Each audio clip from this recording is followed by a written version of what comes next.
So let's just flesh out the risk a bit. Let's follow up on Anthony Albanese's day, trying to explain his brain snap from yesterday when, seemingly accidentally on the run, he endorsed a 5.1% increase to the minimum wage. This would be inflationary, of course. It would put more upwards pressure on interest rates too. Therefore, it would increase the cost of living and probably increase unemployment too. It's no small matter. The Prime Minister lined up his opponent this morning. Anthony Albanese is a loose unit on the economy. We saw that right at the start of the campaign. He didn't know what unemployment was. He didn't know what the cash rate was. He says his policies are costed, but they're not costed. And when it comes to what he said yesterday, ill thought through, not understanding the potential consequences of what he was saying. Yeah, so for the umpteenth time this campaign, the Labor leader had to try and tidy up his own mistake. He'd gone so far down this wage rise path, of course, he knew he should walk it back, but he couldn't really do that without looking idiotic. He couldn't admit to another blunder. So he started off today by trying to pretend the question he'd answered yesterday was not quite what we'd all heard. Yesterday, the question to you was, would you support wage hikes of at least 5.1%? To which you said, absolutely. So is that, were you saying absolutely? Well, it wasn't. Minimum That wasn't what the question said. Absolutely, no, the question was, it went to, you don't want people to go backwards. Does that mean you would support a wage hike of 5% just to keep up with inflation? My answer was absolutely, and I stand by it. Yeah, well, that's pretty messy, but we know what he said. We know he was asked about 5.1% and he said absolutely, and he says there he stands by it. So that was all pretty weird, and it led to some more obvious questions, and instead of answering them, he started talking about a speech. In response to your answer yesterday, you're saying, by that logic, wage increases should be tied to inflation, because that's what you seem to be suggesting. No, I'm not saying that. I'm saying that people on the minimum wage right now, and I gave a speech last Thursday. I know some of you were at the lunch, but if you go back and have a look at the speech, what it spoke about was productivity as being the key. What it spoke about was bringing unions and business together for common interest, to work together on that common interest. Check out that diversion. He avoids his own dramatic intervention and says we should look at some speech he gave and focus on productivity and working together with the unions.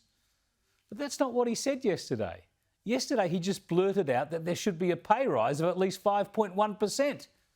And he didn't like being reminded of this.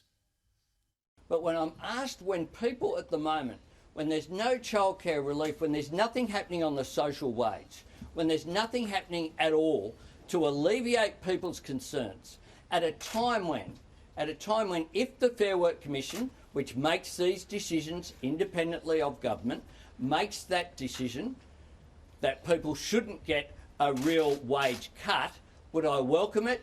Absolutely. OK. So now he's just saying if the Fair Commission does their independent work and doesn't deliver a wage cut, in other words, increases wages by 5.1%, then that's OK. He's not going to offer his own figure anymore. He won't make a formal submission either. He just accepts their outcomes.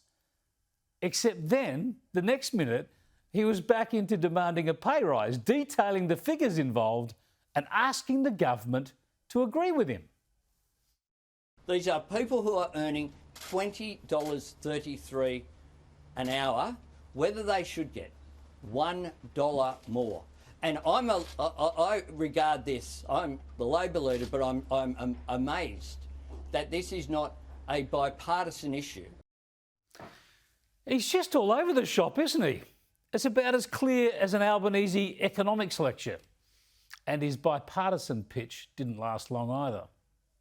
This guy cuts people loose, is what he does, which is why we're here in the electorate of North Sydney, during a federal election campaign, because people who have values, who have traditionally supported the Liberal Party, are walking away from the most divisive Prime Minister in modern history.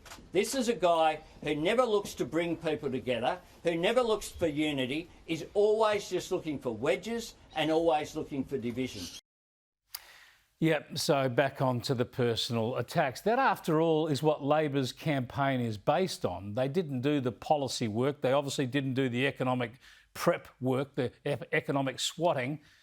There's no policy debates in this campaign. It's all about attacks on Scott Morrison, which is why, with more economics questions on offer today, Anthony Albanese, the Labor leader who started the campaign saying he would take all the questions every day, well, he had to cut yet another media performance short.